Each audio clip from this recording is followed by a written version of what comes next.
Yo, Tony D here. Amazing Spider-Man 1. Another reboot. We don't need this. We do not need this. I can't stand it. But I'll show you what I got. And then I'm going to throw up some objective data on all the series reboots just to give you a look at it, see how it affects people's habits. But good cover. A lot of action going on. Full spread cover. Totally dig this one. Lee Bermejo. Excellent. I love the old school vibe. Totally old school. And this right here, here's a tip. If you order on do pre-orders on mycomicshop.com, the artist can change and there's nothing you can do about it. This was supposed to be a Frank Miller cover. I'm collecting all of them. That's why I had this on pre-order, and Greg Land was the artist, and I totally don't like it. It's weak, but hey, that's what happens when you take those chances. I'll throw up some pictures as I'm talking so you can see the data that I'm talking about. I wanted to find sales data. What a rabbit hole. You can find, there's census data, CGC census data, where you can find how many 9/8 sold and stuff like that. But that really wasn't what I was looking for. I'm looking more for mass trends.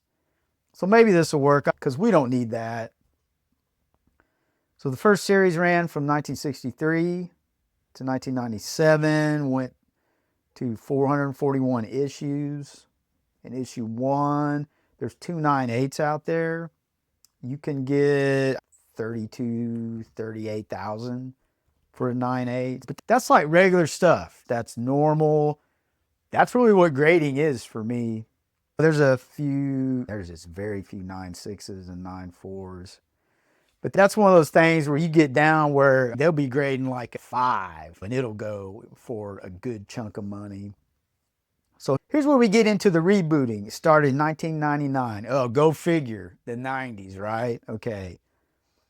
So second series, 1999 to 2014, went through issues 1 through 700. That's a pretty big run. The biggest run in the series. A near mint for the first issue, about $14. Nothing spectacular. But if you look at the data, there's 411 9/8s out there. 100 9/6s. So you see the jump in people getting graded copies. And I really don't know when CGC started. I don't know if it was early 2000s. We'll keep going. This is where it gets real interesting. This is when CGC was in full effect. From 2014 to 2015, we have our third series, issues 1 through 20. And you get near mint, about $16 for that first issue, but check out the data. You got 1,727 9/8s. You see what it does? It pops up. Like, people are just buying massive amounts of ones and getting them graded. They're trying to flip books and make money, but we don't need it. It ain't worth it. So the fourth series, 2014 to 2015, see the pattern? It's getting smaller. Issues 1 through 32. The near mint, probably $12. In this little run, you had 227 9/8s. And you see the rest of the data. It's not that big. People probably wising up a little bit.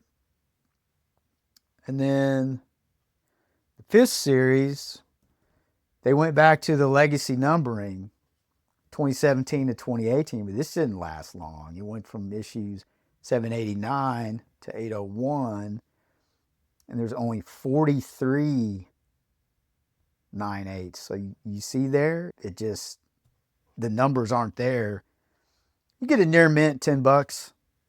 The sixth series. So now we're in the sixth series. We go from 2018 to 2022. Near mint run you $10.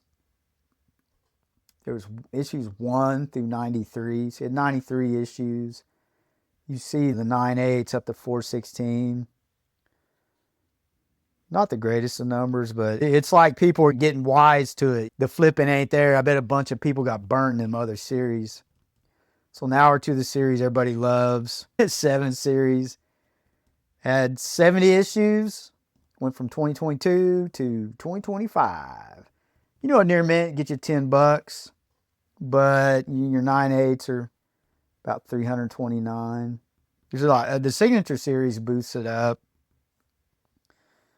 but it seems like people like really learn their lesson from, I don't know. You can see it like the huge spike that we had. But they're always going to do that just because of that huge spike we had in the past. It was a third one where it was like 1,000 books that got graded. Because of that, this will always happen. Like, we don't need this just because there's a new writer or artist team. Just stick to the legacy. It's all good. We'll be good. But hey, get it.